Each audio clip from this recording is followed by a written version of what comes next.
प्रातः स्मरामि हृदि संस्फुरदात्मतत्त्वं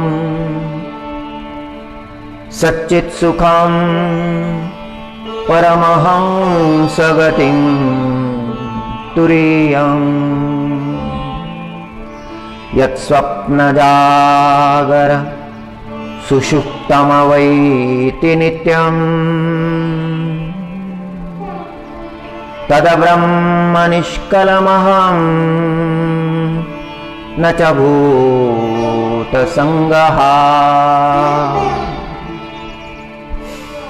वाचो विभान्ति निकला ॐ प्रातर्भजामि मनः वचसामि गम्यं वाचो विभान्ति निखिला यदनुग्रहेण यन्नेति नेति वचनैर्निगमावोचु स्तं देवदेवमजमच्युत माहोरग्रह्यम् पूर्णं सनातनपदं पुरुषोत्तमाख्यं यस्मिन्निदं जगदशेषमशेषमूर्तो रज्वाभुजङ्गम् इव प्रतिभासितं वै ॐ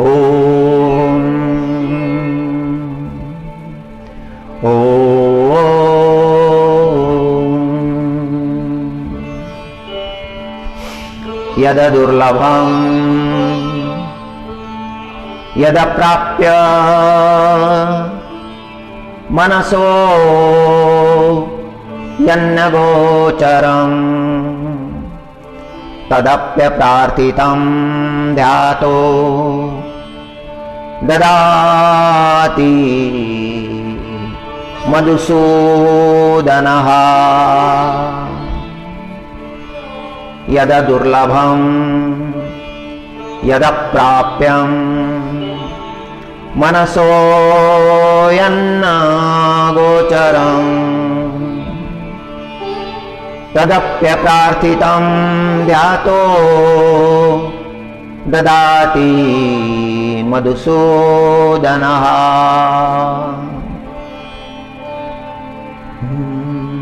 व्यासोनारायण भगवान उपदेश करतात की जे दुर्लभ आहे, अप्राप्य आहे, जे मिळू शकत नाही, अदेय आहे, मनाद्वारा अकल्पनीय आहे, मनही ज्याची कल्पना करू शकत नाही,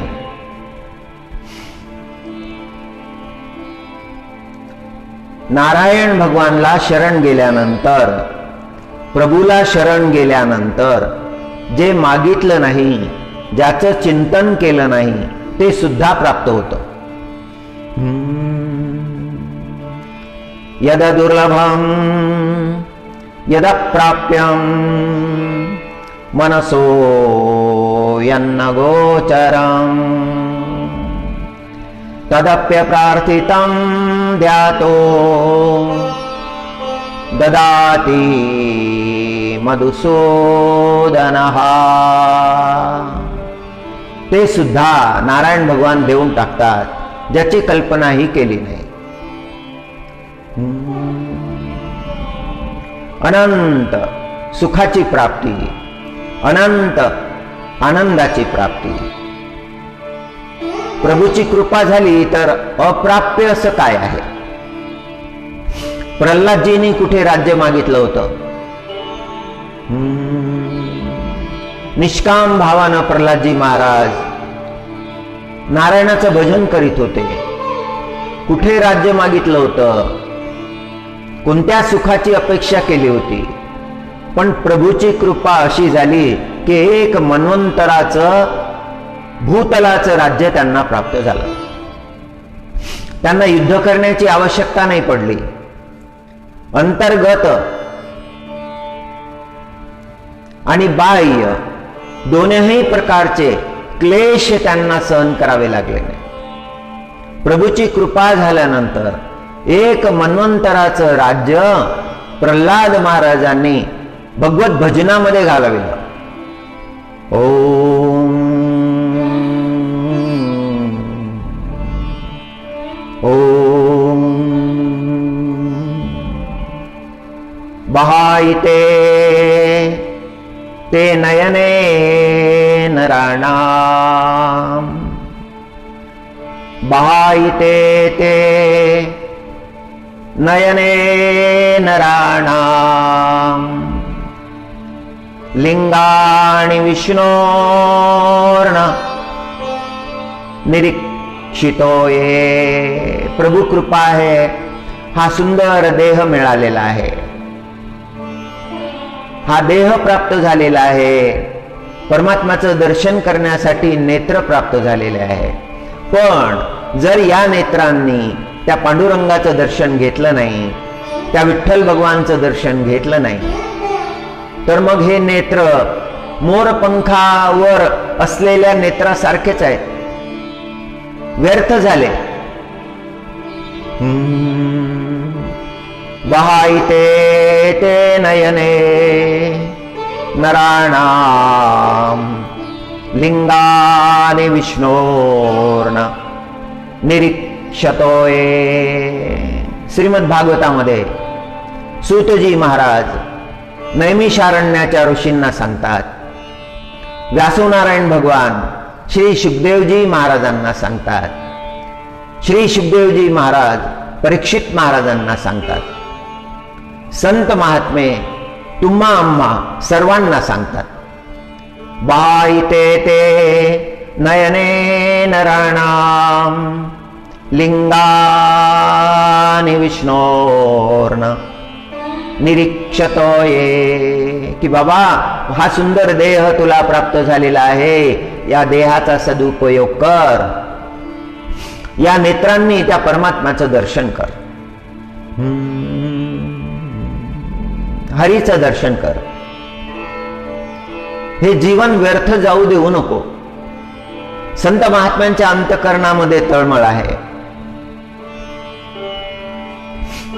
पंढरपूरच्या परिसरामध्ये एक संत होऊन गेले, त्यांचं नाव पुरंदरदास.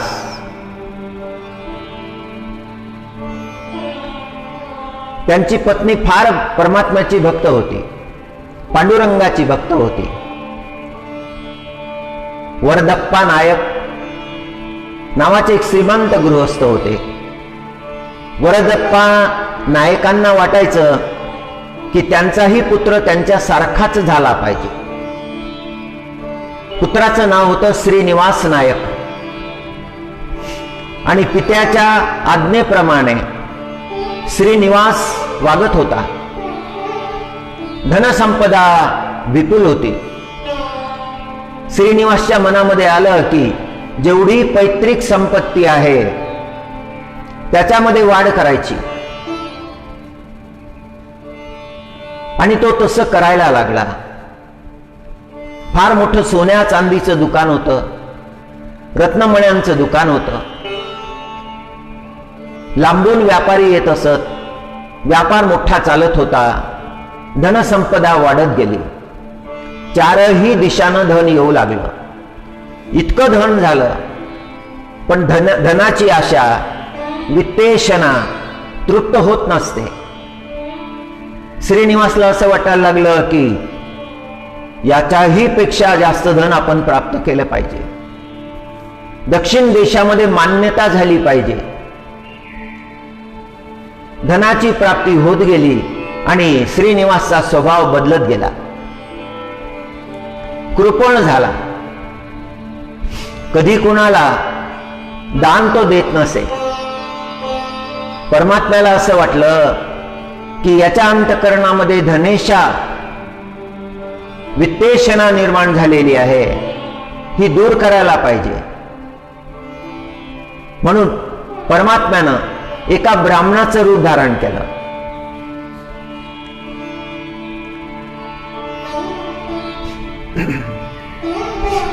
आणि श्रीनिवासकडे आले. श्रीनिवास ग्राहकामध्ये व्यस्त होता. त्याच्या लक्षात आलं कोणीतरी याचक आहे. याचक म्हटला की त्याला राग येत असे, क्रोध येत असे. त्यांनी तिथूनच विचारलं, काय पाहिजे? ब्राह्मण म्हणाला, आपल्याशी बोलायचं आहे, मला वेळ नाही, मी व्यस्त आहे, थांबावं लागेल. ठीक आहे, थांबतो. सगळा व्यवहार पूर्ण केला. आलेले जे आगंतुक होते ते निघून गेले. श्रीनिवासनं ब्राह्मणाला विचारलं, आतमध्ये नाही बोलावलं. तिथे गेले पायरीच्या जवळ आणि विचारलं, हं सांगा काय म्हणता? ब्राह्मण म्हणाला, माझ्या मुलीच्या विवाहाचा प्रसंग आहे आणि मी दरिद्र आहे, धनाची आवश्यकता आहे. आपण जर कृपा कराल तर माझ्या मुलीचा विवाह सहज होऊन जाईल. श्रीनिवासनं थोडं विचार करल्यासारखं केलं आणि सांगितलं, उद्या या. दुसऱ्या दिवशी तो आला, पुन्हा उभा राहिला. श्रीनिवास म्हणाले, उद्या या. करता करता 1 महिना निघून गेला. 1 महिन्यानंतर या, 1 महिन्यानंतर या, 1 महिन्यानंतर या. 6 महिने निघून गेले. तो ब्राह्मण येतच राहिला. यायचा, दुकानाच्या समोर उभा राहायचा, वाट पाहायचा. श्रीनिवासला त्याचा क्रोध येत होता. आणि एक दिवस श्रीनिवासने सांगितलं की किती वेळा येणार तुम्ही?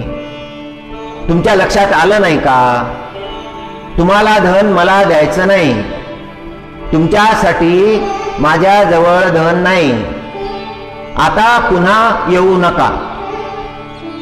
झिडकारलं त्या ब्राह्मणाला. तो ब्राह्मण निघून गेला. सरळ श्रीनिवासच्या घरी गेला. दरवाजाची कडी वाजवली.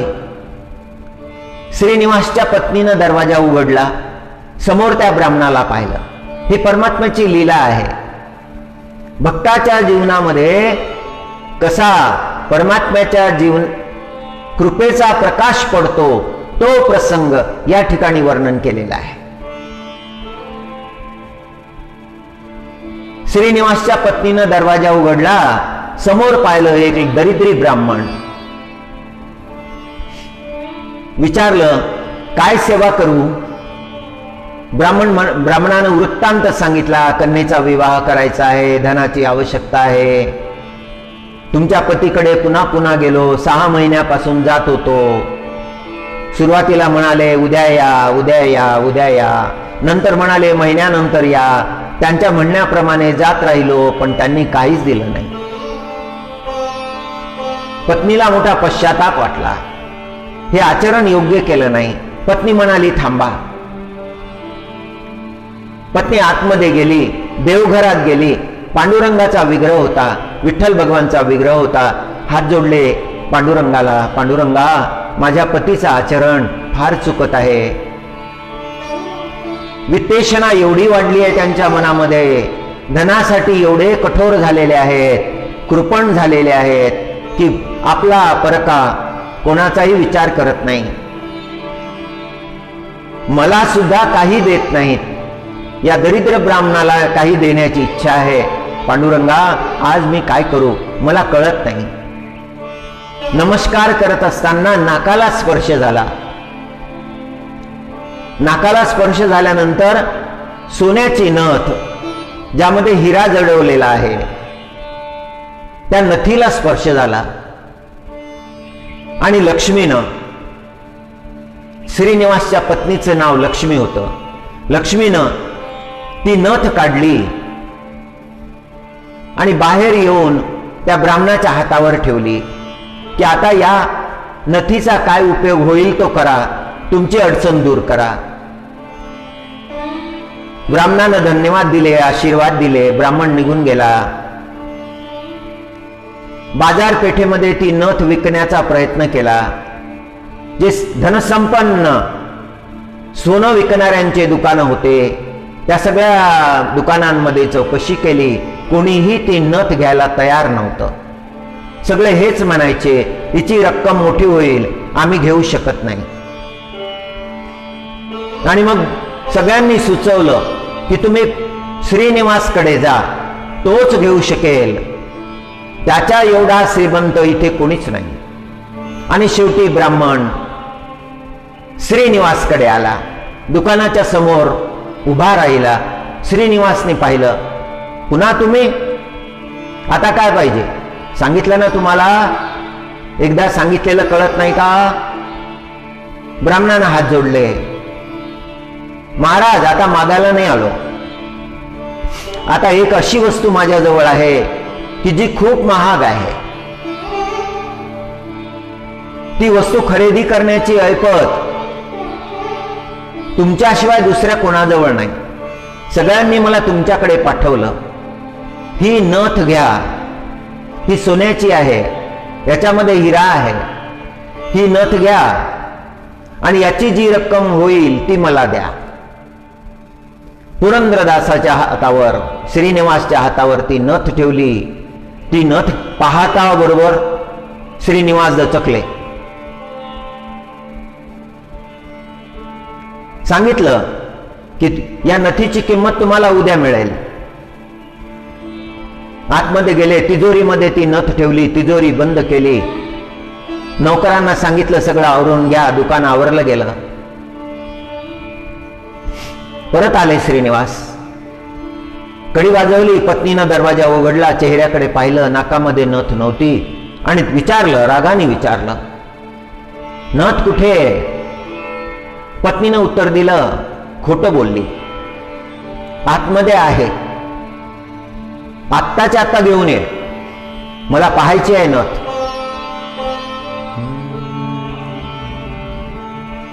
पत्नी धावत गेली, पूजागृहामध्ये गेली, पांडुरंगाच्या विग्रहासमोर प्रार्थना करायला लागली की हे प्रभू, आता काय होईल? माझ्या पतींचा क्रोध फार भयंकर आहे, आता ते माझा त्याग सुद्धा करू शकतात, आता कसं होईल हे परमात्मा? रडायला लागली.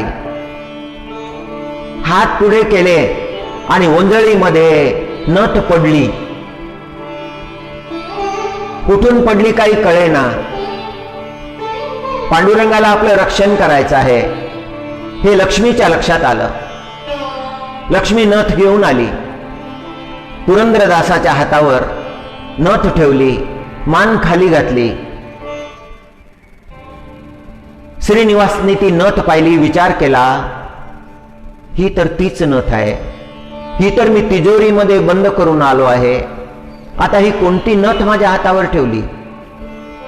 पुन्हा परत गेले, तिजोरी उघडली, तिथे पाहिलं, तिथे नथ नव्हती. पश्चाताप झाला. परत आले श्रीनिवास, पत्नीला विचारलं, खरं खरं सांग काय प्रकार घडला? आणि श्रीनिवासच्या पत्नीनं सगळं सांगितलं की असं असं घडलं. त्या क्षणी वैराग्य प्राप्त झालं. पत्नी माध्यम झाली. आपल्या अंतःकरणामध्ये ही जी कृपणता धसली होती, धनेशना निर्माण झाली होती, वित्तेशना निर्माण झाली होती, आपण त्यामध्ये सगळं विसरलो होतो. पश्चाताप व्हायला लागला. जीवनातलं सर्वश्रेष्ठ धन तर परमात्मा आहे, तो परमात्मा प्राप्त केला पाहिजे. हे जीवन त्या परमात्म्याच्या चरणावर अर्पण केलं पाहिजे. पांडुरंगाची ओढ लागली. आता जे काही आपल्या जीवनामध्ये होतं धन, ते धन सगळं दान केलं. पंढरपूरला आले, पांडुरंगाचं दर्शन घेतलं. दोघेही पती पत्नी पंढरपूरला आले, पांडुरंगाचं दर्शन घेतलं. तिथे 12 वर्ष निवास केला. सकाळी उठायचं, मंदिरामध्ये जायचं, मंगलेचं दर्शन करायचं, देवाचा काकडा ऐकायचा, मन प्रसन्न व्हायला लागलं. ती प्रसन्नता एवढी झाली की एका ऋषी सारखं स्वरूप प्राप्त झालं.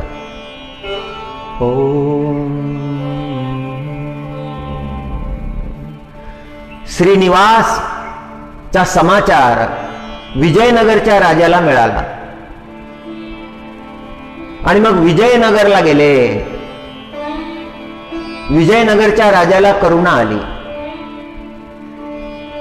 फार सुंदर गायन करत असत श्रीनिवास. त्यांना तिथेच ठेवून घेतलं. इथेच राहा. व्यासराज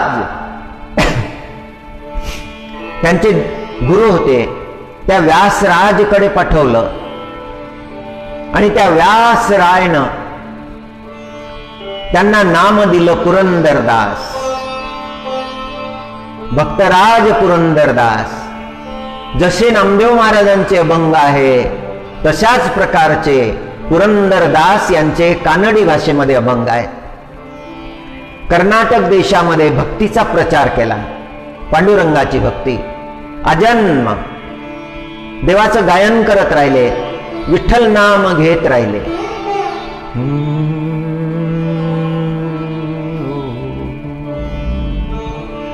असंख्य पदांची रचना केली. प्रगाढ भक्ती पांडुरंगाची प्राप्त झाली.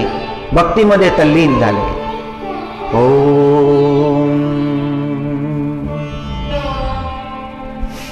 यदा सर्वे प्रमुच्यते. संतांचं चिंतन करावं. ब्रह्ममुहूर्तामध्ये संत कसं जीवन जगले, कसा परमात्मा त्यांनी प्राप्त केला, तो परमात्मा प्राप्त करण्यासाठी त्यांनी कसं आचरण केलं याचं चिंतन ब्रह्ममुहूर्तामध्ये करावं. ते भाग्यवान आहेत की ज्यांच्या दिवसाची सुरुवात भगवत चिंतनानं होते. आरंभ भगवत चिंतनानं करावा आणि दिवसाचं समापन तेही भगवत चिंतनानंच करावं. ज्यांना वेळ आहे,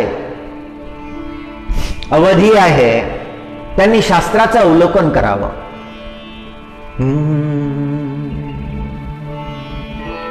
यदा सर्वे प्रमुच्यते कामायेष हृदि श्रिता अथ मर्त्यो मृतो भवते तावदनु शासनं.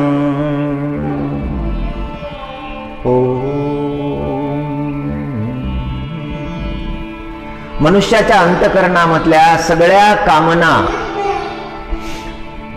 नष्ट झाल्यानंतर, सगळ्या कामना लयाला गेल्यानंतर मग मनुष्याला संत भावाची प्राप्ती होते.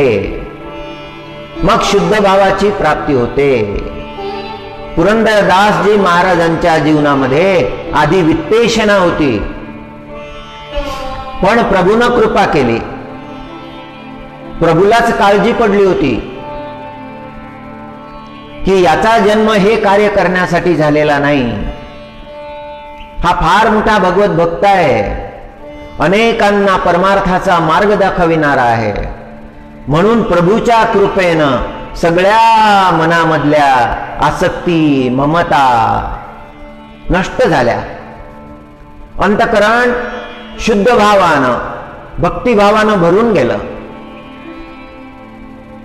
प्रगाढ भक्तीची प्राप्ती झाली आणि त्यांनी मग जगाला अद्भुत असं भक्ती तत्वाचं ज्ञान कानडी भाषेमध्ये दिलं.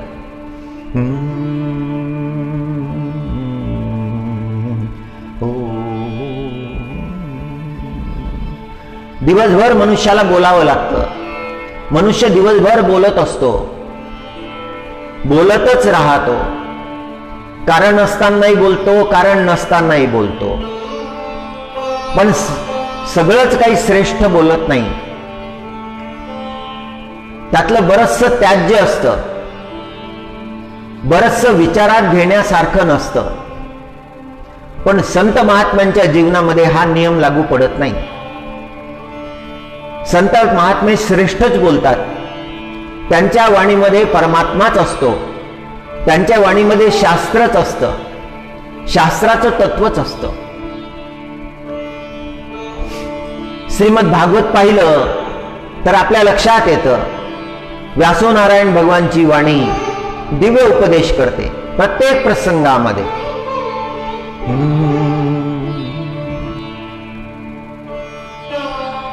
आपुला भक्त भीष्म पडियेला रणी, त्यासी निर्वाणी गोविंदे भेट दिली. कर्ण विदारिला अर्जुनाच्या बाणी, त्यासी गोविंदे निर्वाणी भेट दिली. जगमित्र नागा नावाचे जे संत भरतखंडामध्ये होऊन गेले. महाराष्ट्र देश तर संताची भूमी आहे. महाराष्ट्र देशाची संत परंपरा फार मोठी आहे. फार आधीपासून या भूमीमध्ये संत होते, संत आहेत आणि संत पुढेही राहणार आहे. ही भूमी पावन केलेली आहे, संतांनी ही भूमी पावन केलेली आहे. माऊली ज्ञानेश्वर महाराजांनी जी परंपरा दिली ती आजही अखंड सुरू आहे.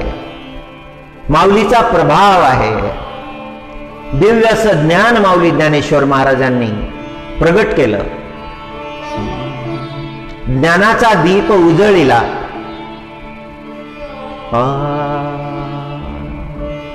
जगमित्र नागांचे शब्द आहेत. आपुला भक्त भीष्म पडियेला रणी, त्यासी निर्वाणी गोविंदे भेट दिली. जन्मभर भक्ती केली, आपलं कर्तव्य केलं आणि परमात्म्याचं चिंतन केलं. कर्तव्य करत राहिले. जे कर्तव्य प्राप्त होतं, कौरवांची सेवा हे कर्तव्य मिळालं होतं. विमातेनं वचन घेतलं होतं. एक दिवशी एकांतामध्ये बोलावून घेतलं, भीष्मा तुझ्याशी बोलायचं आहे. तरुण अवस्था होती त्यावेळेला. भीष्म पितामह गेले, सत्यवती मातेच्या चरणी वंदन केलं. सत्यवती माता ही विमाता होती, सावत्राई होती. कशा करता स्मरण केलं माते? आणि सत्यवती माता म्हणाली की मला एक वचन पाहिजे, तू मला वचन द्यावं. तू जर मला वचन देशील तर माझ्या मनावरचं ओझं हलकं होईल. भीष्मा तू पराक्रमी आहेस, तू प्रतिज्ञा केली आहेस, तू विवाह करणार नाहीस, म्हणजे तुला संतती होणार नाही. कौरव कुळाला तुझ्या संततीपासून धोका नाही, कारण तुला संततीच होणार नाही. पण मला एक वचन पाहिजे, या कौरव वंशाच्या सिंहासनावर जो बसेल त्याची सेवा तू निष्ठेनं करशील. भीष्म पितामह म्हणाले, माते एवढ्या करता एवढा अट्टहास करण्याची काय गरज होती? मी तसाच ते करणार होतो. सत्यवती माता म्हणाली की हे भीष्मा, या सिंहासनावर बसलेला जर एखादा जड असला, मूढ असला, अधर्माचं आचरण करणारा असला, असत्याचं आचरण करणारा असला, तरीही तू त्यांच्याच बाजूने उभा राहशील, हे वचन मला पाहिजे. सत्यवती मातेनं वचन दिलं. भीष्म पितामहांनी त्या वचनाचं पालन जन्मभर केलं. सिंहासनावर धृतराष्ट्रासारखा अंध राजा बसला होता. डोळ्यानं अंध होता, अंतकरणानंही अंध होता. त्याच्या अंतकरणामध्ये सद्विवेक, सद्विचार, सद्धर्म हे काहीही नव्हतं. तो ममत्वानं ग्रासलेला, मोहग्रस्त, लोभग्रस्त असा जीव होता. ज्ञान सांगितलं तरी त्याच्या बुद्धीमध्ये टिकत नव्हतं, अशी त्याची अवस्था होती. आणि त्याच्यासाठी, त्याच्या रक्षणासाठी भीष्म पितामह तिष्ठत होते. तो विवेकहीन, अधर्मी, ममताग्रस्त धृतराष्ट्र भीष्म पितामहाला आज्ञा करत होता. भीष्म पितामह त्या आज्ञेचं पालन करत होते. अंतःकरणानं परमात्म्याचं चिंतन करत होते. आपल्या कर्तव्यामध्ये कुठल्याही प्रकारची उणीव पडू देत नव्हते. अनन्य भक्त होते परमात्म्याचे. श्रीकृष्ण परमात्मा हे नारायणाचे अवतार आहे.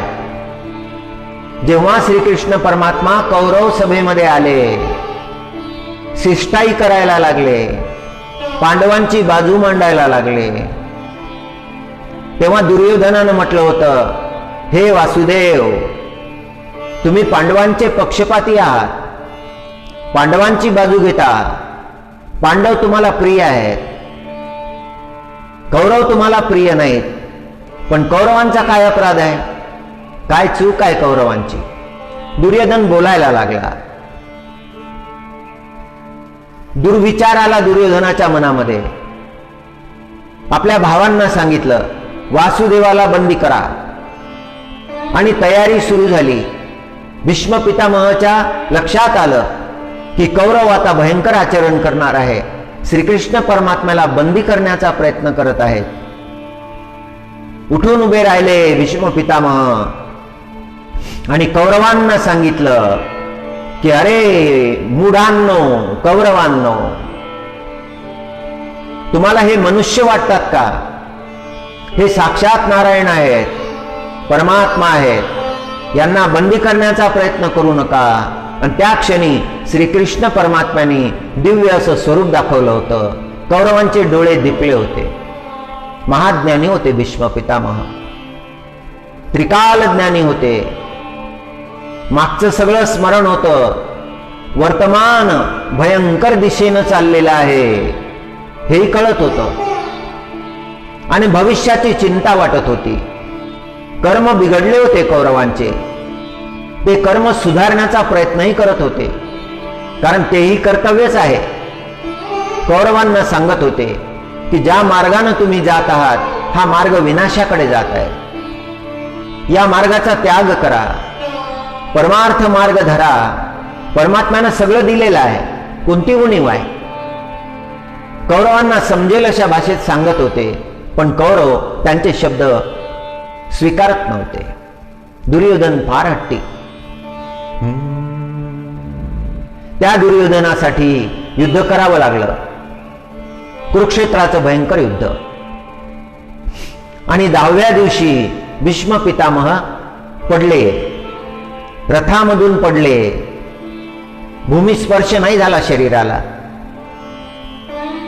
3 बाणावर ते शरीर तरंगलं होतं. भीष्म पितामह पडल्यानंतर शंखनाद झाला, युद्ध थांबलं, विराम झाला. सगळे धावत आले, कौरव आले, पांडव आले. आजूबाजूला मंडलाकार उभे राहिले. भीष्माच्या त्या दिव्य स्वरूपाकडे युधिष्ठिर महाराज पाहत आहेत. दुर्योधनही आला, सगळे कौरव आले. शय्या मागितली, शय्या देता नाही आली कौरवांना. कौरवांना समजलंच नाही योद्ध्याची शय्या काय असते. दुर्योधनानं गाद्या मागवल्या होत्या, रेशमाच्या गाद्या. भीष्म पिताने हात दाखवला, नाही ही शय्या नाही. अर्जुनाकडे पाहिलं, पार्था मला शय्या दे.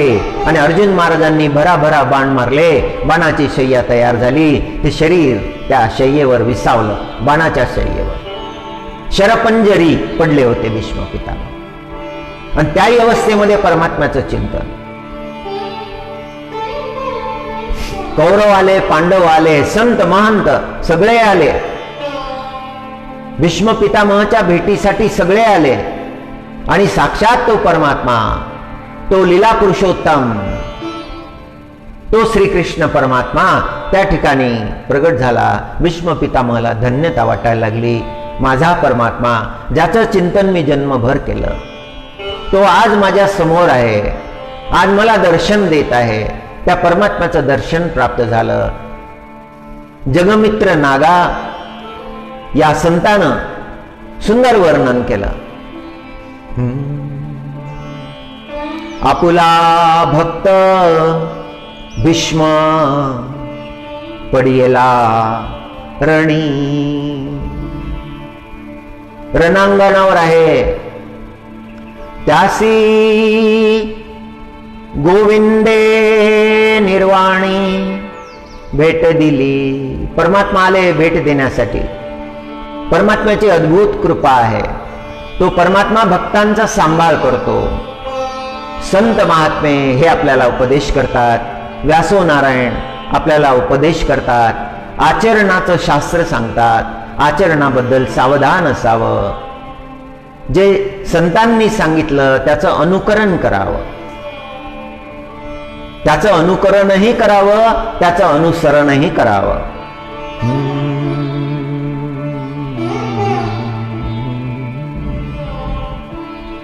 ओम अहो कृपावंता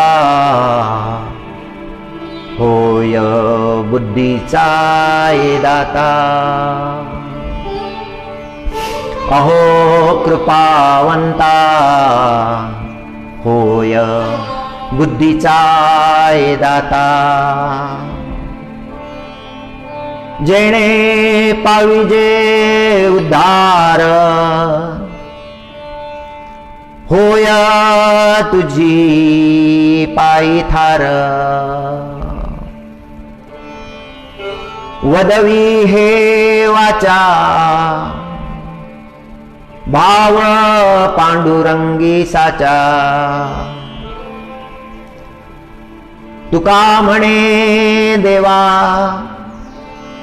माझे अंतर वसवा. अहो कृपावंता होय बुद्धीचा दाता. परमात्म्याला विनंती केली, प्रार्थना केली, हे परमात्मा माझ्या बुद्धीला मार्ग दाखव. परमात्म्याच्या प्रकाशामध्ये जीवनाचा मार्ग चालायचा. परमात्म्याचा प्रकाश दिव्य प्रकाश, जिथे अंधाराचा लवलेश नाही, जिथे आनंदच आनंद आहे, ब्रह्मानंद आहे, सात्विक आनंद आहे, जो आनंद कधी भंगत नाही, ज्या आनंदाला कधी ओहटी नाही लागत. अहो कृपावंता होय बुद्धीचा दाता. जेणे पाविजे उद्धार होय तुझी पायी थार. तुझ्या चरणाचा आश्रय पांडुरंगा, तुझ्या चरणाचा आश्रय मला सतत मिळो, कायम मिळो. माझी बुद्धी इकडच्या तिकडच्या मार्गाने जाऊ नये म्हणून तूच आता कृपा कर.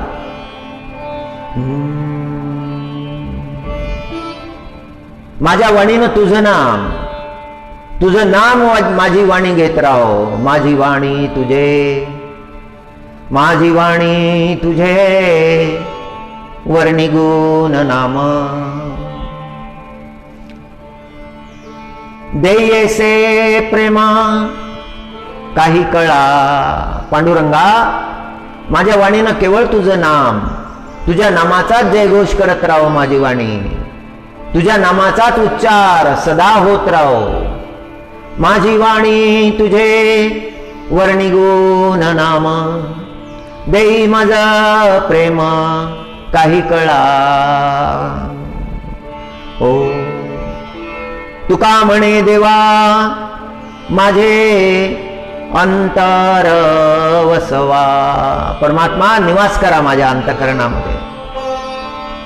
आणि परमात्मा एकदा अंतःकरणामध्ये आले की मग दुसरे जे दोष असतात ते अंतःकरणामध्ये राहत नाही, ते आपोआपच सोडून जातात. ज्या अंतकरणामध्ये तो परमात्मा आला तिथे मग ते विकार राहत नाही, दोष राहत नाही, तिथे संसार राहत नाही, तिथे ऐशना राहत नाही. जशा पुरंदरदासजी महाराजांच्या अंतकरणातल्या सगळ्या इच्छा, आकांक्षा, आसक्ती, ममता निघून गेल्या आणि केवळ तो विठ्ठल, तो परमात्मा अंतकरणामध्ये राहिला. म्हणून जे गायन केलं पुरंदरदासजी महाराजांनी पांडुरंगाचं ते अद्भुत आहे. कानडी भाषेचं ते भूषण आहे. पुरंदर महाराज हे गायक होते, कर्नाटक संगीताचे महाज्ञानी होते. त्यांची पद हे त्या संगीतामध्ये पदबद्ध केलेली आहे.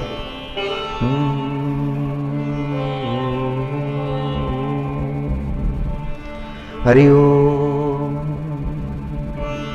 सगळं देणारा आहे तो परमात्मा. वेदांचा विवेक, शास्त्राचा हा बोध, वेदांचा विवेक, शास्त्राचा हा बोध, तो हा परमानंद विठ्ठल मूर्ती. नाथ महाराजांचं गायन आहे, नाथ महाराजांचा अभंग आहे.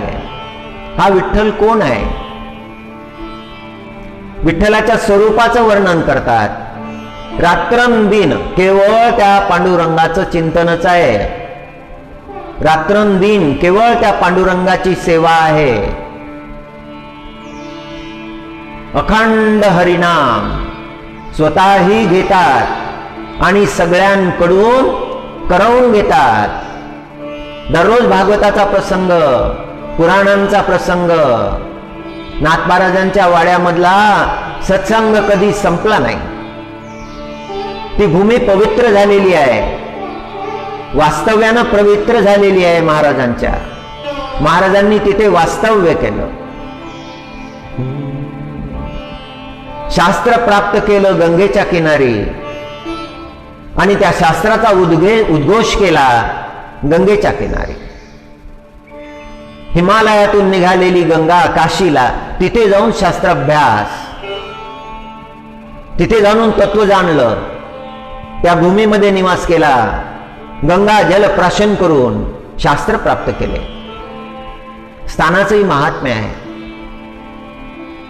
परमात्म्याची कृपा आहे. जर चांगलं स्थान मिळालं तर त्या चांगल्या स्थानी चांगलं होऊन राहायचं.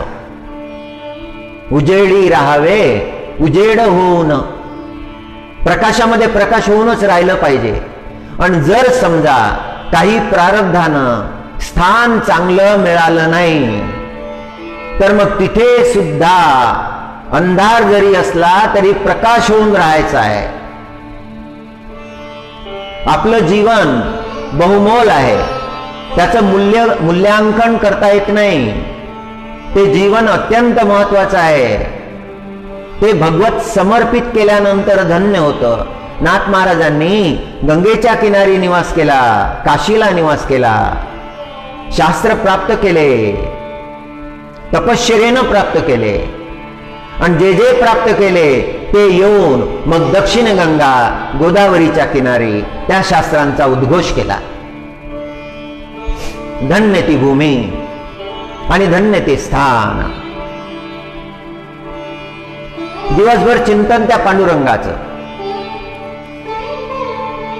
वेदांचा विवेक, शास्त्रांचा बोध, तो हा परमानंद विठ्ठल मूर्ती. हा विठ्ठल कोण आहे? हा वेदांचा विवेक आहे, हा शास्त्राचा बोध आहे. त्या शास्त्राच्या बोधानं, त्या वेदाच्या तत्वानं सगुण साकार रूप धारण केलेला आहे. सर्व व्याप्त आहे तो, परम आनंद देणारा आहे. ही विठ्ठल मूर्ती काय आहे? पुराणासी वाड साधनांचे कोड. पुराणांमध्ये ज्या तत्वाचं वर्णन आलेलं आहे ते तत्व जे आहे ते सगुण साकार रूपामध्ये या पांडुरंगानं धारण केलं आहे. साधनांचं जे रहस्य आहे, तपश्चर्यादी जे साधन आहेत त्यांचं रहस्यही या विठ्ठलाच्या स्वरूपात प्रगट झालं आहे.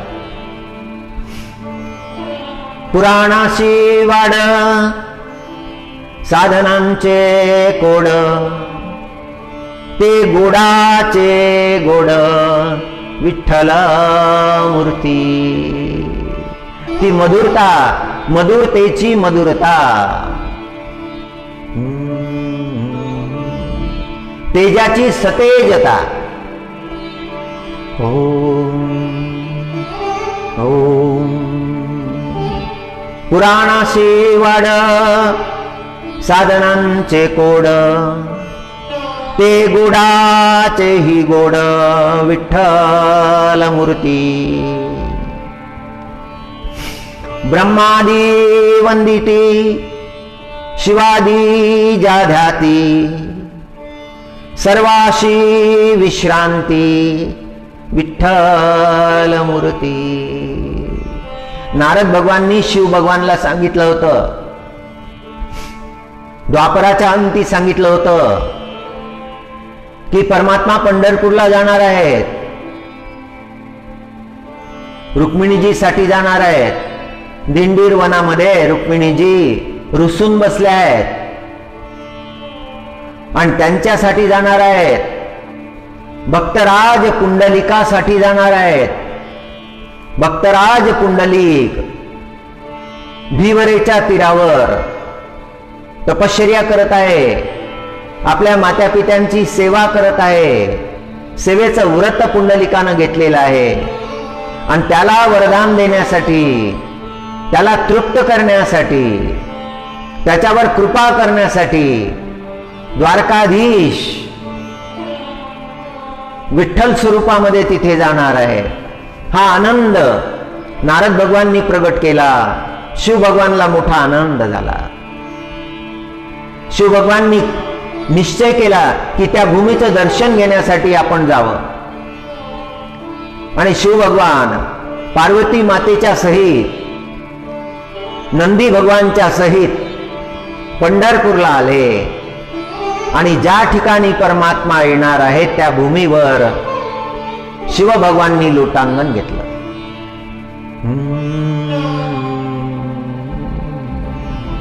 नारद भगवाननी हे दिव्य दृश्य पाहिलं. भक्तीचे आचार्य नारद भगवान, आणि त्यांनी सुद्धा त्या भूमीवर लोटांगण घातलं. भक्त जेव्हा पंढरपूरला जातात तेव्हा त्या पांडुरंगाच्या चरणी दंडवत करतात, कान धरून क्षमा मागतात. 3 वेळा विठ्ठल विठ्ठल विठ्ठल उडी मारून पुन्हा दंडवत करतात. रहस्य काय आहे याच्या मागे?